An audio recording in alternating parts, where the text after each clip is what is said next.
Hi, I'm Simon from Geberit, and today I want to show you how easy it is to clean and maintain your Geberit AquaClean shower toilet.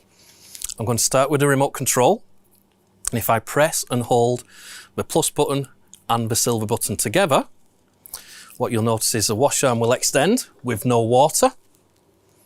This allows us to access with our antibacterial spray, warm soapy water, a cloth or a tissue, and we can squirt the wash arm, and with a cloth we can wipe and clean.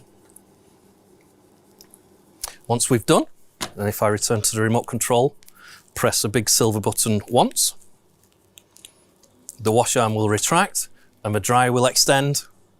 And again, with our antibacterial spray, we squirt, we wipe until nice and clean.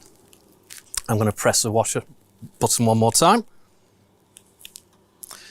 and the dryer retracts, and we're back to being a normal toilet ready to go. The ceramic is actually rimless, so a toilet brush, a cloth, tissue, antibacterial is fine. The golden rule is no bleach.